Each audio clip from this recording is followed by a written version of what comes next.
10 random magic cards rated Dia Numero 39, I believe. They're 39, yeah, something like that. Happy Friday, everybody. I hope it's been good for you so far. Let's go ahead and cap it off with some cards. Number 1 is Danitha, Nubanalia's Light. Pretty sweet little magic card, actually. 3 mana, 1 a green and a white for a 2/2 legendary human knight with vigilance and trample and lifelink. Once during each of your turns, you can cast an aura or equipment spell from your graveyard. Really, really cool card here. Great little commander, or just, 99 of any of your auras or equipment stacks or whatever. Just really, really sweet card. Not really gonna cut it in standard, probably. It's still got like another year or whatever. So it's got some time. Give it some time. Will you give it some room here? Jeez, but still, I think it's a great little magic card, dude. Way above average, but I shouldn't have used the word way. Just above average, right? So I'm going to give Danitha a 6.1. 6, is that too low or too high? Let me know in the comment section. I think a lot of people have a lot of feelings about Danitha, but I don't know, 6.1 sounds about right. I mean, obviously a little narrow, but Commander just does so much. Move on to Tranquility, man. Really like the older art for this. Let's look at the revised. This is 3 mana, 2 and a green, sorcery, destroy all enchantments. Awesome. Really good. Again, narrow. A lot of enchantment stuff today, sort of. But I've always loved Tranquility. I've always loved the art.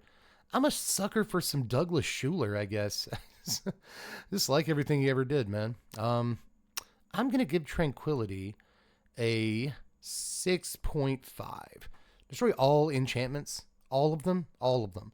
I mean, it's not going to wreck every commander game, but, it depends on your pod. It's a really, really brutal card. So 6.5 kind of sounds high the more I say it, but like 6.5.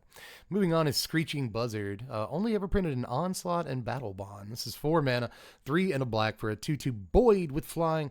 When it's put into a graveyard from play, each opponent discards a card from his or her hand. So, okay, death trigger, discard a card. Whatever. It's not like good. It's not terrible either. 3.4. Sure. Yeah. Sounds about right. Urza's Armor is 6 mana for an artifact. Whenever a source deals damage to you, that damage is reduced by 1. Cool. It hasn't actually been printed too often either. What is the 8th edition is the foil, right? Yeah, it's got to be the foil. The Urza Saga one is still only 25 cents, 26 really, to pick up a copy of. That's not bad. This card costs too much.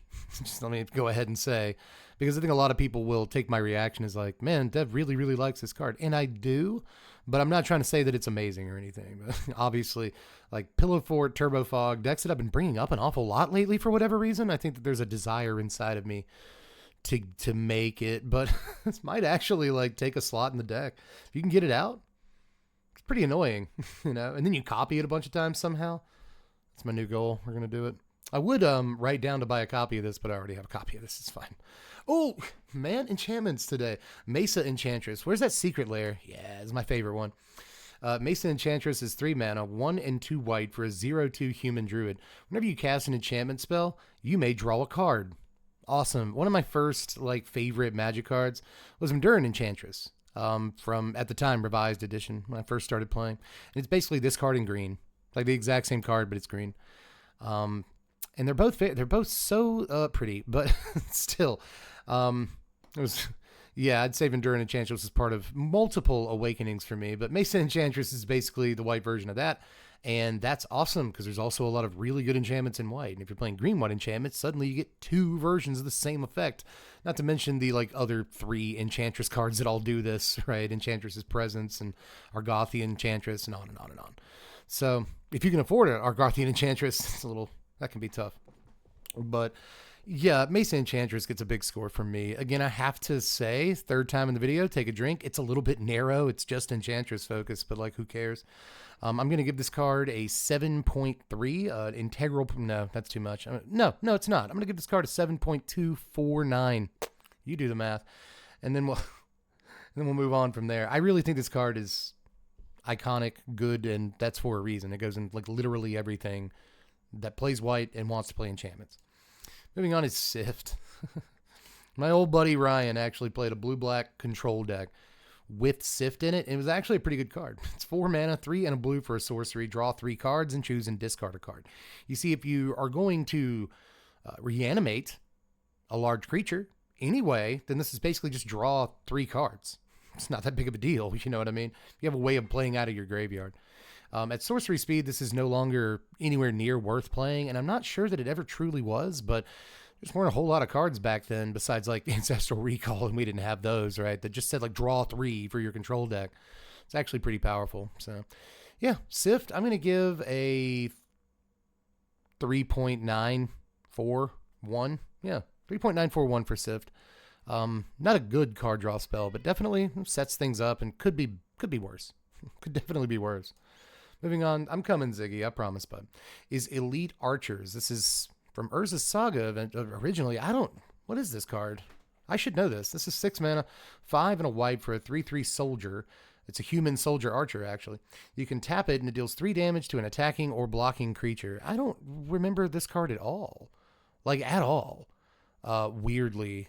I thought I'd seen, I know I have to have seen it at some point in my life. I thought I'd seen every card in Urza's Saga, but yeah, 6 mana is too much for this. There's definitely a reason I've never seen it, but you know, blow up anything small that dares to attack. It's not terrible. It's really not bad. It also makes them like just incapable of blocking and keeping their good creatures. So once it's in play, like, okay, it's fine, but you have to wait a turn. You get why this card is bad, right? It's just like self-evidently not good. So, especially in a set with this is the same set as like Tolarian Academy. Gaia's Cradle. What are they doing, man? This card is like a 4. This card's a 4. It just costs too much, man. It really does. But moving on to Ichor Slick or Ichor Slick. This is 3 mana, 2 and a black for a sorcery. A creature gets -3/-3 till end of turn. You can cycle this for 2 mana, and it also has Madness 3 and a black. So if you discard it, you can pay this cost and then put it on the stack. So yeah, if you pay 6 mana, you draw a card and kill a guy, hopefully. You know, sorcery speed does kill this though a good bit, a very, very good bit. So I'm just going to give this a 3.1. Let's give it an extra point. Let's go 3.26. Let's go there with it. It's a removal spell that you can cycle, and like that's okay, man. That's pretty good. Pressure Point up next. 2 mana, 1 and a white for an instant. Tap a creature, draw a card. Definitely has its uses, but is not very good. Cantrips though, cycles and does a thing. Okay, so I'm gonna give this a 3.241. Trying to give it the exact same score I gave the last card. Final card of the day is Warhorn Blast. Man, I wish we could do a little bit better than this. This is 5 mana, 4 and a white for an instant. Creatures you control get +2/+1 till end of turn. You can foretell this for 2 and a white. That means during your turn, you may pay 2 and exile this card from your hand face down. Cast it on a later turn, not the same turn, for its foretell cost. Man, we went all through Kaldheim, didn't we? We did all the previews for Kaldheim. We played that whole format, and I don't remember this. I just don't, man. 5 mana? Why is it 5 mana for a Burn Bright? Jeez Louise, man. I guess it's 3 mana for a Burn Bright if you foretell it. But then they know you have it, and like that really defeats the purpose a lot. So this card is just like actively bad in a way. I don't know. I mean, casting a Burn Bright for free later is whatever. It's okay, but I don't like it. Let's give it a 2.5. Something like that. All right. That's all the cards today. Can we get an extra? In the first time in the history of the series, can we get an extra card? Video's too short anyway, man. Come on. We're only at like 9 minutes right now. It's ridiculous. Let's get another card. Okay. Boom. Sometimes there's a reason you do the things you do, right? This is Narset, Parter of Veils. What are the secret lair drop ones? Ooh, okay. That's cool. There's a one with this retro frame. I'm not going to read the retro frame, though. I'm going to read the Oracle text. This is a 3 mana, 2 blue and 1 for a 5 loyalty Narset Planeswalker Legend. Each opponent can't draw more than 1 card each turn. For -2, you get to look at the top 4 cards of your library. You may reveal a non-creature, non-land card from among them, put it into your hand. Put the rest on the bottom of your library in a random order. This card is busted. This card is famously busted. It's one of the few cards that cares about what your opponents are doing that matters, right? You know, usually you want to develop your own synergies and your own deck cares about the things your deck is doing and blah, blah, blah. But this one is such a ridiculous tax. I guess you could call it a tax. It's sort of almost just a denial effect that has a lot of effects, just not only in like Commander, right? But I believe this is a CDH playable card as well. And it's in like Modern and Pioneer and stuff. This card's seen a ton of play throughout its sort of lifespan. So yeah, man, Narset, you're so cool. You're so cool and good. Here's the stained glass one. God, but what do you give Narset? This is also where I get to use the Ask the Audience of the day. What do you give Narset Barter Avails? Down there in the comments section. If you stayed this long, I'm glad that you did. I hope you didn't just cut out at Warhorn. You actually had faith in me. And also notice that the runtime was so long that there's no way I was just talking about Warhorn that whole time. Right? Maybe Dev's just doing his Patreon pitch for 5 minutes. No, I'm talking about a Magic card. That's what we're here to do. So, Narset. Ziggy, you want to come here?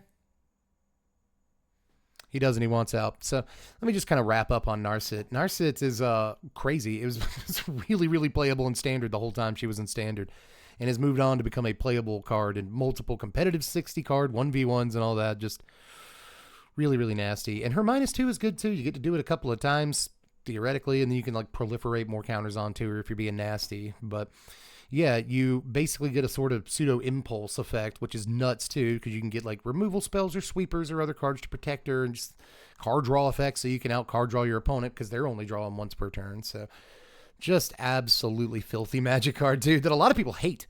A lot of people hate it, but even if you hate it, I know there's people going to give it a meme score of like 0.1 or whatever they do down there, however you like to do it. But I will respond with an actual respectful score, because I don't like the card either. I think the card is choking and not the kind of card you necessarily want to print, in the first place. But I also think it definitely, there's a reason maybe it should be printed. I got 2 wolves inside of me.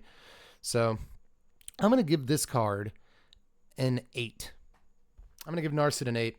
And that's our bonus card. We've never done it before. Don't expect it to happen again, although I'm sure it will. That's all I got for today. Have a good Saturday. Hopefully, I'll see you guys tomorrow.